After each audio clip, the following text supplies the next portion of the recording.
हरे कृष्णा, राधे राधे। आप सभी भक्तगणों का हमारे YouTube चैनल आध्यात्मिक कथा में बहुत बहुत स्वागत है। आज पितृपक्ष के दिन मैं सुनाने जा रही हूँ श्रीमद् भागवत गीता का दूसरा अध्याय। भक्तों, कहा जाता है कि पितृपक्ष में जो भी मनुष्य रोजाना श्रीमद् भागवत गीता को सुनते हैं उन पर पितरों की विशेष कृपा होती है। उनके पितर उनसे तृप्त होते हैं और उन्हें भरपूर आशीर्वाद देते हैं। जो भी मनुष्य पितृपक्ष में श्रीमद् भागवत गीता को सुनते हैं, बंधुओं, पूर्ण विश्वास सच्ची निष्ठा के साथ ही पितृपक्ष में श्रीमद् भागवत को सुने और अपने पितरों का भरपूर आशीर्वाद पाइए। तो आइए पितृपक्ष में सुनते हैं श्रीमद् भागवत गीता का दूसरा अध्याय। इस अध्याय में अर्जुन श्री कृष्ण से दोहराता है कि वह अपनी वर्तमान स्थिति का सामना करने में असमर्थ है। जहां उसे अपने बड़ों और शिक्षकों को मारना है, वह इस तरह के युद्ध में भाग लेने से इनकार कर देता है और श्री कृष्ण से अनुरोध करता है कि वे उसके आध्यात्मिक गुरु बने और उसे कर्म के उचित मार्ग पर मार्गदर्शन करें। तब परमपिता परमेश्वर अर्जुन को दिव्य ज्ञान देता शुरू करते हैं। वह आत्मा की अमर प्रकृति से शुरू करते हैं जो शाश्वत और अविनाशी है। मृत्यु केवल भौतिक शरीर को नष्ट करती है, लेकिन आत्मा अपनी यात्रा जारी रखती है।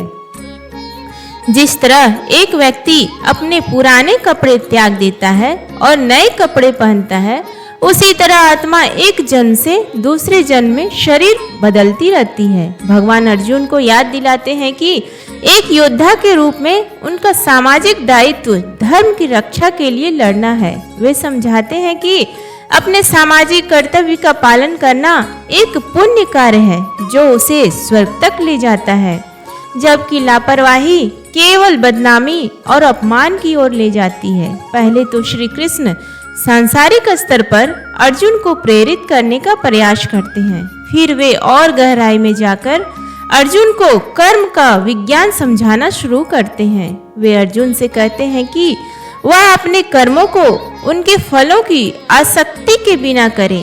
फल की इच्छा के बिना काम करने के इस विज्ञान को बुद्धि योग या बुद्धि योग कहते हैं।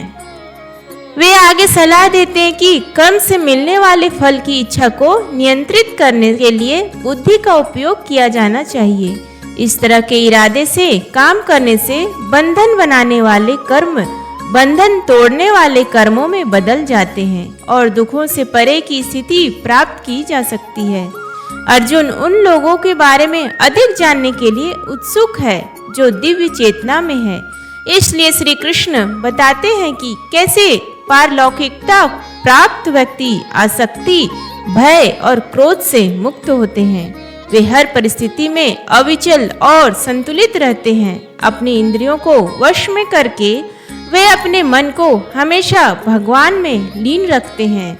वे मन के क्लेशों की प्रगति के बारे में भी बताते हैं, जैसे कि लोभ, क्रोध, वासना आदि, और सलाह देते हैं कि इन पर कैसे विजय पाई जा सकती है। संजय ने कहा, अर्जुन को दया से अभिभूत उसके मन में शोक छा गया तथा उसकी आंखों में आंसू भर आए। श्री कृष्ण ने ये शब्द कहे। भगवान ने कहा, हे अर्जुन, इस संकट की घड़ी में यह मोह तुम्हें कैसे जकड़ गया है? यह किसी भी सम्मानीय व्यक्ति को शोभा नहीं देता। यह उच्च लोकों की ओर नहीं बल्कि अपमान की ओर ले जाता है।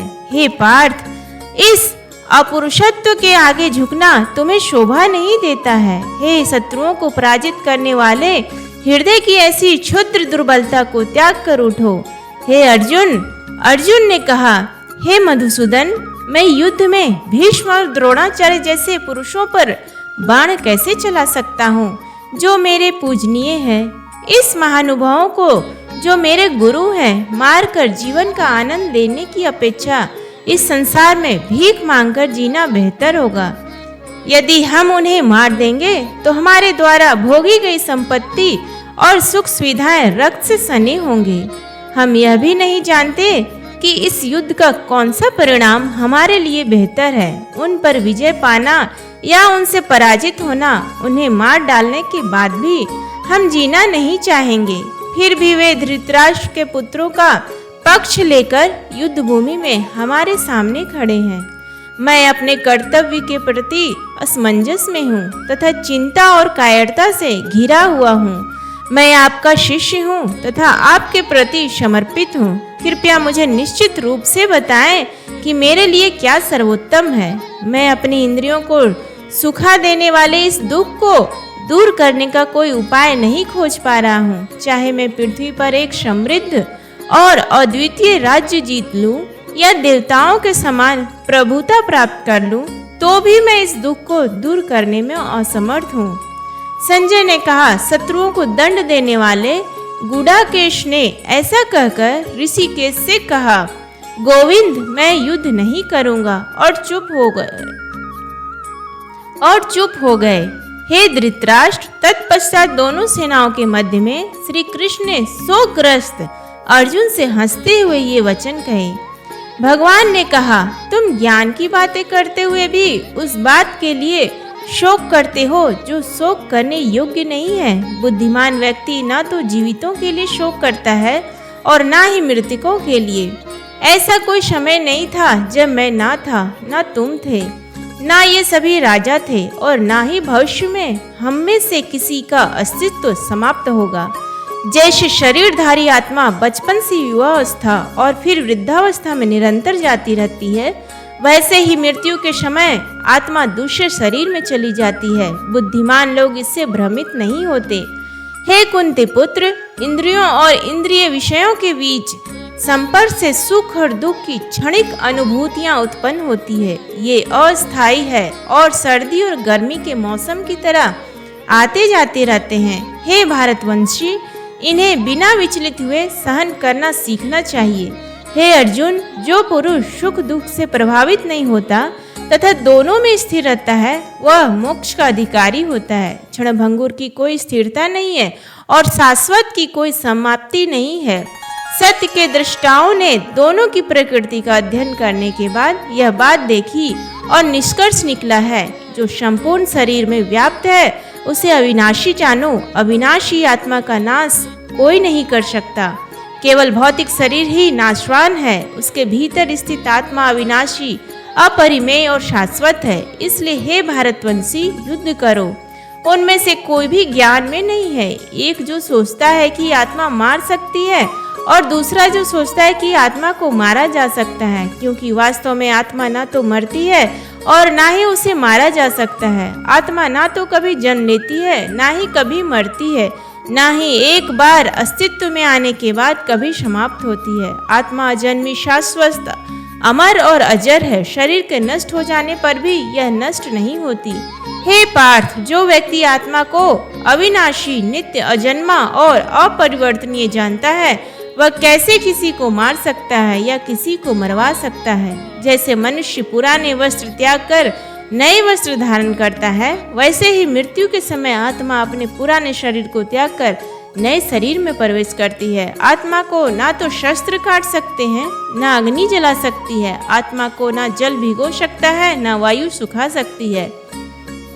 आत्मा अविनाशी और अविनाशी है। इसे न तो भिगोया जा सकता है, ना ही सुखाया जा सकता है। यह शाश्वत है, सभी स्थानों में व्याप्त है, अपरिवर्तनीय है और आदिम है। आत्मा को अदृश्य, अचिंत्य और अपरिवर्तनीय कहा गया है। ऐसा जानकर तुम्हें शरीर के लिए शोक नहीं करना चाहिए।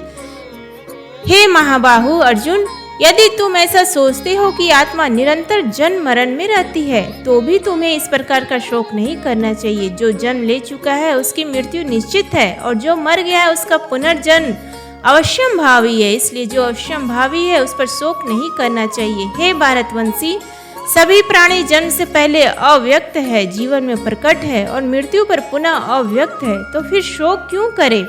कुछ लोग आत्मा को अद्भुत देखते हैं, कुछ लोग उसका वर्णन अद्भुत करते हैं, कुछ लोग आत्मा के विषय में अद्भुत सुनते हैं, जबकि अन्य लोग सुनकर भी उसे समझ नहीं पाते। हे अर्जुन, इस शरीर में निवास करने वाली आत्मा अमर है, इसलिए तुम्हें किसी के लिए शोक नहीं करना चाहिए। इसके अलावा एक योद्धा के रूप में अपने कर्तव्य को समझते हुए तुम्हें विचलित नहीं होना चाहिए। वास्तव में एक योद्धा के लिए धर्म की रक्षा के लिए लड़ने से बेहतर कोई काम नहीं है। हे पार्थ, वे योद्धा धन्य है जिन्हें धर्म की रक्षा के लिए ऐसे अवसर अनायास ही प्राप्त हो जाते हैं तथा उनके लिए दिव्य लोकों का मार्ग खुल जाता है। तथापि यदि आप अपने सामाजिक कर्तव्य और प्रतिष्ठा को त्याग कर इस धर्म युद्ध को लड़ने से इनकार करते हैं तो आप निश्चित रूप से पाप के भागी बनेंगे। लोग तुम्हें कायर और भगोड़ा कहेंगे। एक इज्जतदार इंसान के लिए बदनामी मौत से भी बदतर है। जो महान सेनापति तुम्हारा बहुत सम्मान करते हैं वे सोचेंगे कि तुम युद्ध भूमि से डरकर भाग गए हो और इस प्रकार वे तुम्हारे प्रति अपना सम्मान खो देंगे। तुम्हारे शत्रु तुम्हें बदनाम करेंगे और बुरे शब्दों से अपमानित करेंगे, तुम्हारी शक्ति का अपमान करेंगे। अफसोस, इससे ज्यादा दर्दनाक और क्या हो सकता है।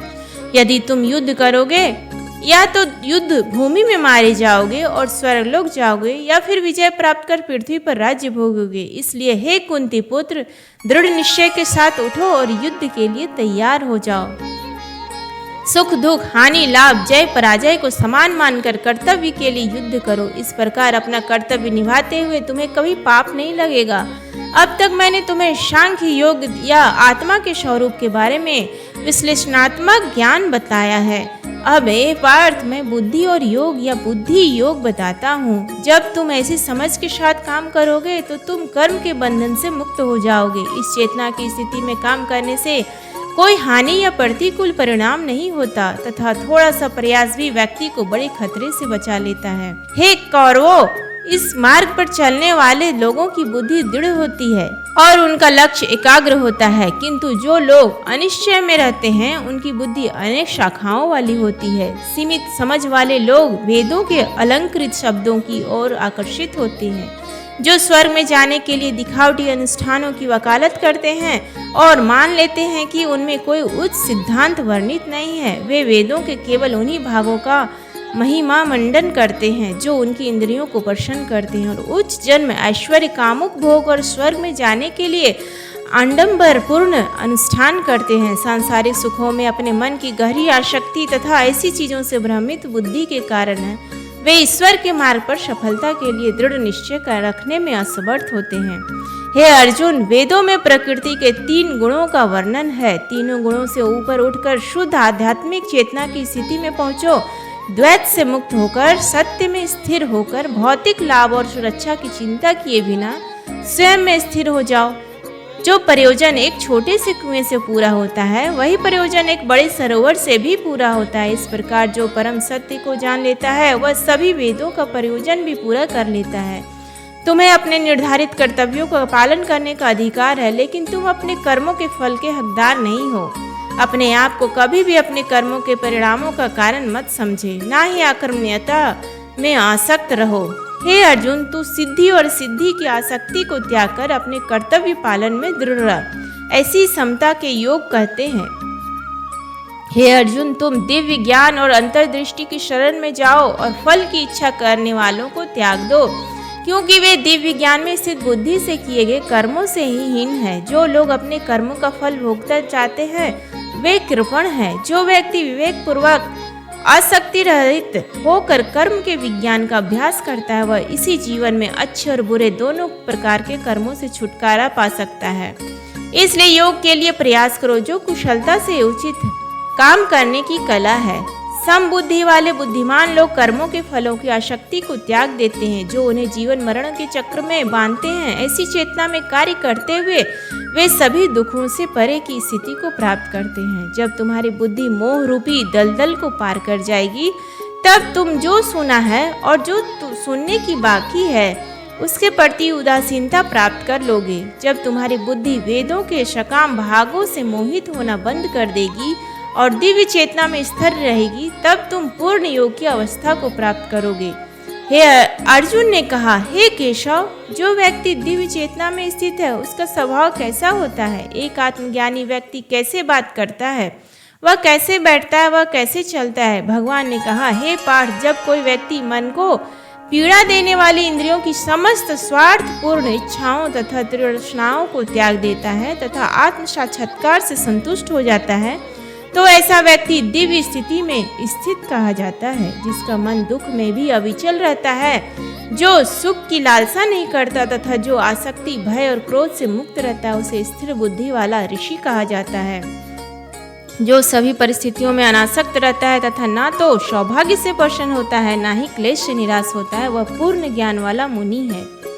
जो मनुष्य अपने इंद्रियों को उनके मन विषयों से उसी प्रकार हटा लेता है जैसे कछुआ अपने अंगों को अपने खोल में समेट लेता है, वह दिव्य ज्ञान में स्थिर हो जाता है।